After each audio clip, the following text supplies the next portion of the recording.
تیرا دین اسلام کوئی الگ دین تھا؟ کیا جواب دے گا؟ اے لوگوں، دنیا میں آئے ہو، آخرت کی تیاری کرو. ایک ایک عمل کا آپ کو جواب دینا، ایک ایک عمل کا جواب دینا. اور آپ مسلمان اپنے آپ کو کہہ رہے ہیں، آپ نے کہہ دیا کہ ہم مسلمان ہیں، مومن ہیں، تو آپ اس وہم میں ہرگز نہ رہے کہ اللہ آپ کو آزمائش میں نہیں ڈالے گا. ضرور آپ آزمائے جائیں گے. کیسے کیسے آزمائشیں آئیں گی آپ کے اوپر؟ قرآن کریم میں سورہ بقرہ میں اللہ تبارک و تعالیٰ نے ارشاد فرمایا وَلَنَبْلُوَنَّكُمْ بِشَيْءٍ مِّنَ الْخَوْفِ وَالْجُوعِ وَنَقْصٍ مِّنَ الْأَمْوَالِ وَالْأَنفُسِ وَالثَّمَرَاتِ وَبَشِّرِ الصَّابِرِينَ. ہم ضرور تم کو آزمائش میں ڈالیں گے. کیسے؟ من الخوف، کبھی تمہارے اوپر ڈر پیدا کر کے، دشمن کا ڈر پیدا کر کے، حکومت کا ڈر پیدا کر کے. اب اس ڈر کے عالم میں کیا تم اپنے دین پر قائم رہتے ہو یا اپنے دین سے منحرف ہو جاتے ہو؟ تم اپنے قول پر سچے ہو کہ نہیں ہو؟ ہم خوف دے کر کے تمہیں آزمائش میں مبتلا کریں گے. والجوع، کبھی فاقہ کے ذریعے سے تم کو آزمائیں گے، بھوک کے ذریعے سے. ایک ٹائم کا تم کھاؤ گے، دوسرے ٹائم ہم تم کو بھوکا رکھیں گے، رزق میں اتنی تنگی کر دیں گے اور تم کو آزمائش میں ڈالیں گے کہ کیا تم بھوکے رہ کر کے بھی اسلام پر قائم رہتے ہو یا نہیں، دین اسلام کو چھوڑ تو نہیں دیتے ہو. وَنَقْصٍ مِّنَ الْأَمْوَالِ، کبھی تمہارے مال میں کمی کے ذریعے سے ہم آزمائش میں ڈالیں گے. کھڑی کھیتی، گیہوں کی کھیتی لگی ہوئی ہے، برسات میں آگ لگ گیا، ساری کھیتی جل کر کے تباہ ہو گئی. دھان کی کھیتی آئی، باڑھ آ گیا، ساری کھیتی تباہ ہو گئی. جو کچھ بھی آپ نے بویا تھا وہ سب فصل برباد ہو گئی. وَنَقْصٍ مِّنَ الْأَمْوَالِ، مال میں کمی کے ذریعے سے ہم کبھی تم کو آزمائش میں ڈالیں گے. کیا تم دین پر کھڑے اترتے ہو یا نہیں؟ کیا تم دین پر قائم تب بھی رہتے ہو یا اپنا دین چھوڑ دیتے ہو؟ وَالْأَنفُسِ، کبھی کبھی ہم تمہیں جان کے ذریعے سے آزمائش میں ڈالیں گے. تمہارے کسی اپنے کو، تمہارے کسی چہیتے کو تم سے جدا کر لیں گے، تم سے چھین لیں گے. نوجوانی کے عالم میں تمہارے دل کے ٹکڑے کو، تمہارے کلیجے کو تم سے جدا کر لیں گے اور دیکھیں گے کہ تم اس پر آزمائش پر صبر کرتے ہو کہ نہیں کرتے ہو. کہیں تم اللہ کی بارگاہ میں شکوہ و شکایت تو نہیں کرنے لگتے ہو؟ کہیں تم اپنے دین سے منحرف تو نہیں ہو جاتے ہو؟ ہم تم کو آزمائش میں ڈالیں گے. وَبَشِّرِ الصَّابِرِينَ، وَبَشِّرِ الصَّابِرِينَ، پھلوں کے ذریعے سے بھی آزمائش میں ڈالیں گے. اور اے نبی، آپ جو ان آزمائشوں پر صبر کر لے جائے ان کو خوشخبری سنا دیجیے. کس چیز کی خوشخبری سنائیے؟ إِنَّمَا يُوَفَّى الصَّابِرُونَ أَجْرَهُمْ بِغَيْرِ حِسَابٍ. اس چیز کی خوشخبری سنا دیجیے کہ اللہ تعالیٰ صبر کرنے والوں کو کل قیامت کے دن ان کا اجر بے اندازہ عطا فرمائے گا. اب یہ بے اندازہ کیا عطا فرمائے گا؟ کتنا؟ بے اندازہ، کوئی اس کا اندازہ ہی ہم نہیں لگا سکتے. امام فخر الدین رازی نے اس آیت کی تفسیر میں لکھا کہ اللہ صبر کرنے والوں کا اجر کتنا دے گا. اس کی تشریح میں آپ نے 3 قول لکھا کہ کل قیامت کے دن اللہ تعالیٰ صبر کرنے والے بندوں کو، جو آزمائشیں جن کو پہنچی اور اس پر وہ صبر کر لے گئے، تو اللہ تعالیٰ ان کو ایسی نعمتیں عطا فرمائے گا کہ لا عین رات، جس کو کسی آنکھ نے دیکھا ہی نہیں. ایسی نعمتیں اللہ فرمائے گا جس کو کسی آنکھ نے دیکھا نہیں.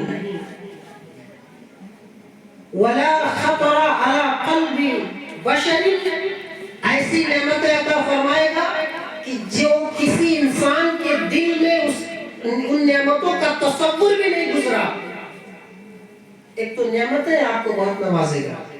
دوسری تشریح امام فخر الدین رازی نے فرمائی کہ اللہ تبارک و تعالیٰ کل قیامت کے دن میزان عمل قائم کرے گا تو نمازیوں کو نماز کے برابر ان کو اجر دیا جائے گا. صدقہ کرنے والوں کو ان کے صدقات کے مطابق اجر دیا جائے گا. لیکن جب صبر والی گروہ آئے گی تو اللہ میزان عمل کو اٹھا لے گا. لا ينصب لهم المیزان، ان کے لیے ترازو رکھا ہی نہیں جائے گا. کیوں نہیں رکھا جائے گا؟ کہا اس لیے نہیں رکھا جائے گا کیونکہ صبر کرنے والوں کا اجر اتنا ہوگا کہ اس ترازو پر وہ تولا ہی نہیں جا سکتا ہے. اللہ صبر کرنے والوں کو اتنا اجر عطا فرمائے. لا ينصب لهم المیزان، ان کے لیے میزان کو نصب ہی نہیں کیا جائے گا. فَيُصَبُّ عَلَيْهِمْ أَجْرَهُمْ، ان کے اوپر اجر کو اڑیل دیا جائے گا. جیسے کسی برتن سے کوئی چیز نکالی نہ جائے بلکہ پوری پلٹ دی جائے، ایسے ہی جن کو دنیا میں آزمائش آئی اور اس آزمائش پر وہ صبر کرنے گئے تو کل قیامت کے دن اللہ تعالیٰ ان کے اوپر اجر کو الٹ دے گا، ان پر نعمتوں کی بوچھار نازل فرمائے گا. اچھا یہ جب کیفیت دیکھیں گے نا کہ اللہ نے صبر کرنے والوں کو، کہ جن کو دنیا میں اتنی بڑی بڑی مصیبتیں پہنچی، باپ کی موجودگی میں بیٹے کو اللہ نے اٹھا لیا آزمائش میں، ایسی آزمائش میں مبتلا کیا اور وہ اس پر صبر کرنے گئے. اللہ نے ان کو اتنا نوازا، اتنی نعمتیں دی، ان کے لیے کوئی ناپ تول نہیں، بے اندازہ ان کو اجر دیا. فَيَتَمَنَّى أَهْلُ الْعَافِيَةِ فِي الدُّنْيَا أَنَّ أَجْسَادَهُمْ تُقْرَضُ بِالْمَقَارِيضِ، تو جو دنیا میں چین و سکون کی زندگی گزارتے ہیں، جن پر دنیا میں کسی کی کوئی آزمائش نہیں آتی، وہ کل قیامت کے دن تمنا کریں گے اے پروردگار عالم تو نے ہم کو بھی دنیا میں آزمائش دیا ہوتا، ایسی آزمائش کہ میں ہمارے جسموں کو تو کینچی سے ٹکڑے ٹکڑے کر دیتا، ہم اس پر صبر کرتے تو ہم کو بھی ان کی طرح سے اجر دیتا جیسا آج صبر کرنے والوں کو اجر دے رہا ہے. اس موقع کو غنیمت سمجھیے. اگر بلائیں آئیں، مصیبتیں آئیں تو آپ اپنے آپ کو اللہ کا مقرب بندہ سمجھیے کہ اللہ نے آپ کو یہ موقع دیا ہے کہ آپ اس پر صبر کریں اور بے حساب اللہ کے یہاں سے اجر پائیں. انما یوفی الصابرون اجرهم بغیر حساب، بے شک اللہ صبر کرنے والوں کو ان کا اجر بے حساب. یہ آخری بات کا آخری واقعہ پیش کر کے میں آپ سے رخصت ہو جاؤں. حضرت ابو سنان رضی اللہ تعالیٰ، حضرت ابو سنان رضی اللہ تعالیٰ اپنے بیٹے کو بھری جوانی میں انہوں نے جب دفن کیا، دفن کر کے پلٹ رہے تھے تو قبرستان کے کنارے پر ابو طلحہ خولانی ایک بزرگ بیٹھے ہوئے. انہوں نے جب قبرستان سے نکلے تو ابو سنان کا ہاتھ ابو طلحہ خولانی نے پکڑ لیا. کہا اے ابو سنان، کیا تمہیں خوشخبری نہ سنا؟ تم رنجیدہ کیوں ہوتے ہو؟ پریشان کیوں ہوتے ہو؟ کیا میں تمہیں خوشخبری نہ سنا دوں؟ انہوں نے کہا کیوں نہیں، ضرور مجھے خوشخبری سنائیے. تو حضرت ابو طلحہ خولانی کہتے ہیں کہ ابو موسیٰ اشعری رضی اللہ تعالیٰ عنہ سے ایک روایت ہے، اللہ کے رسول صلی اللہ تعالیٰ علیہ وسلم نے ارشاد فرمایا جب فرشتے کسی کی روح کو باپ کی موجودگی میں اس کے جوان بیٹے کی روح کو، اس کے بیٹے کی روح کو قبض کر لیتے ہیں اور رب کے حضور حاضر ہوتے ہیں تو پروردگار عالم فرشتوں سے پوچھتا ہے اے میرے فرشتوں، کیا تم نے میرے فلاں بندے کے بیٹے کی روح کو قبض کر لیا، اس کے کلیجے کے ٹکڑے کو اس سے جدا کر دیا، اس کی ساری اس کے فخر کو اس سے چھین لیا؟ تو فرشتے کہتے ہیں ہاں پروردگار عالم، تیرے فلاں بندے کے بیٹے کو ہم نے اس سے جدا کر دیا ہے، اس کے کلیجے کے ٹکڑے کو ہم نے اس سے چھین لیا ہے. رب فرماتا ہے اے میرے فرشتوں بتاؤ میرے اس بندے نے کیا کہا؟ تو فرشتے جواب دیتے ہیں فحمدک واسترجع انا للہ وانا الیہ راجعون. اے پروردگار عالم، تیرے اس بندے نے تیری حمد بیان کی اور انا للہ وانا الیہ راجعون پڑھا. اور رب فرماتا ہے فیقول اللہ لهم ابنوا لهم بیتا فی الجنۃ. اے میرے فرشتوں جاؤ میرے اس بندے کے لیے جس کے کلیجے کے ٹکڑے کو میں نے اس سے جدا کیا ہے اور اس نے اس جدائی پر بھی میری تعریف کی ہے اور